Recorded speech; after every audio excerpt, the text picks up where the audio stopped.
আসসালামু আলাইকুম। সবাই কেমন আছেন? কাছে দূরে দেশ অথবা দেশের বাহিরে যে যেখান থেকে আমার ভিডিওটি দেখছেন, আশা করি আল্লাহর অশেষ রহমতে সবাই অনেক ভালো আছেন। আলহামদুলিল্লাহ, আপনাদের দোয়া এবং ভালোবাসা আমিও অনেক ভালো আছি। এই তো প্রতিদিনের মতো আরও একটি নতুন ভিডিও নিয়ে এসেছি আপনাদের মাঝে। আশা করি ভিডিওটি আপনাদের অবশ্যই অনেক ভালো লাগবে। সকালবেলা ঘুম থেকে উঠে গৃহিণীদের যা হয়, ঘুম থেকে উঠে প্রথমে সকালবেলা নাস্তা তৈরি করতে হয়, তাই চলে এসেছি কিচেনে।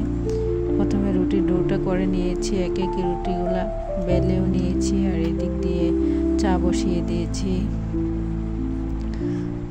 কালকের একটু মুরগির মাংস তরকারি যেহেতু আছে, আর চা আমি মূলত মাংস তরকারি দিয়েই খাবো, কিন্তু আমার এক ছেলে বলতেছে যে না, আমি তরকারি দিয়ে খাবো না, আমি আমার জন্য চা করার পরে ভাবলাম যে না, যেহেতু চা করব সবার জন্যই করি। পরে তো এখানে চাটা করে নিলাম এবং রুটিগুলো একে একে বেলে ছেঁকেও নিয়েছি, দেখতেই পেয়েছেন। এখন প্রথমে আমি কাপে গুঁড়ো দুধটা দিয়ে দিয়েছিলাম, এখন চাটা ঢেলে দিচ্ছি। তারপরে চলে যাব সকালে নাস্তা খাওয়ার জন্য টেবিলে। এই তো চা রেডি হয়ে গেছে, এখন আমরা চলে এসেছি সকালে নাস্তা খাওয়ার জন্য। এখন আমি নাস্তাটাও সেরে নিচ্ছি। এদিক দিয়ে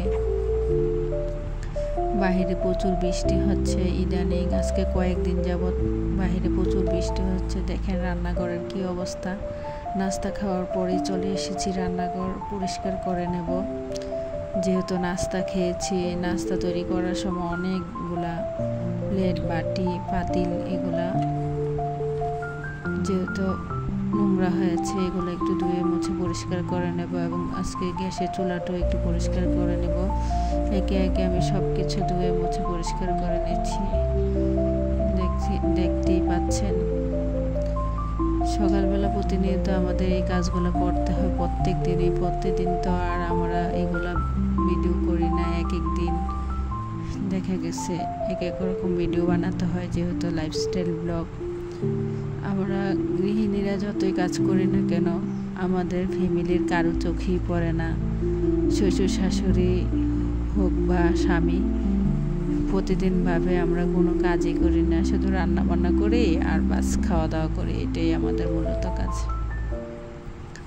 একটা নারী যে সকাল থেকে সন্ধ্যা পর্যন্ত একটা সংসারে কত কাজ করতে হয়, শুধু এই কথাটা শুধু ওই নারীই জানে। একে একে সব কিছু ধুয়ে নিয়েছি। এখন একটু চুলাটা পরিষ্কার করব, যেহেতু চুলাটা অনেক দিন পরিষ্কার করা হয় না।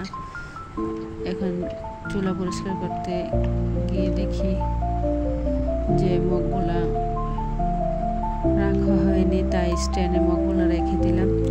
তারপরে একটু স্টিলের ভিম দিয়ে ভালো করে তা পরিষ্কার করে নিচ্ছি। দেখা গেছে প্রতিদিনই তো রান্না করতে হয়, তেলের দাগ তাতে ভালোভাবে লেগে গিয়েছে, এজন্য একটু ভালোভাবে পরিষ্কার করে নিচ্ছি। তাতে আমি ভিম লিকুইড দিয়ে দিয়েছিলাম, তা না হলে তেলের যেই দাগ তা কখনোই উঠবে না। কিন্তু চুলাটা পরিষ্কার করা হয়ে গেলে আমি আবার একটা শুকনো ন্যাকড়া দিয়ে ভালোভাবে মুছে নিচ্ছি। এইভাবেই মূলত আমি গ্যাসের চুলাটা পরিষ্কার করে নিই। তাছাড়া অফ ক্যামেরায় যে কতগুলো কাজ করে নিয়েছি, এরই মধ্যে দিয়ে বিছানাপত্র গুছিয়ে ঘর ঝাড় দিয়ে টেবিলের উপর গুছিয়ে নিয়েছি, তা আর ভিডিও করা হয়নি। এর মধ্যে চলে এসেছি একটু কাপড় কাটার জন্য। কাপড়টা কেটে চলে যাব আবার দুপুরে রান্নাবান্না করার জন্য। এদিক দিয়ে রাইস কুকারে আমি চালটা দিয়ে দিচ্ছি। ভাতটা যেহেতু আমি রাইস কুকারেই রান্না করি প্রতিনিয়ত, আজকে মূলত রান্না করব খুব সিম্পল, কারণ কালকে তো খিচুড়ি রান্না করেছিলাম, তাই আজকে একটু ভাবলাম যে সবজি বা শাক জাতীয় কোনো কিছু রান্না করি। যেই বাবা সেই কাজ। বাজার থেকে নিয়ে এসেছিলাম লাল শাক, আর এদিকে দেখেন মিষ্টি কুমড়ার ডগা, কত সুন্দর তাই না ডগাটা। আমি অফ ক্যামেরায় এগুলা কেটে ধুয়ে পরিষ্কার করে নিয়েছিলাম।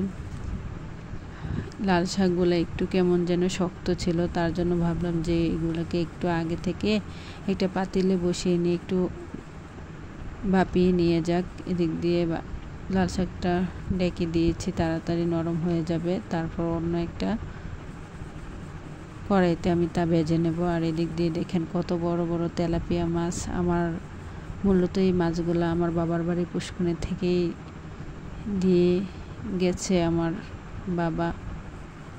এদিক দিয়ে আমি লাল শাকটা ভেজে নিচ্ছি। আর এদিকে মিষ্টি কুমড়ো ডগা রান্না করার জন্য প্রথমে একটু তেল দিয়ে দিলাম কড়াইতে এবং তা ভালোভাবে নেড়ে ছেড়ে তাতে একটু আদা রসুন বাটাও দিয়ে দিয়েছিলাম। এখন আমি তাতে পানি দিয়ে অ্যাড করে দিচ্ছি এবং একে একে সব ধরনের মশলাগুলো দিয়ে দেব।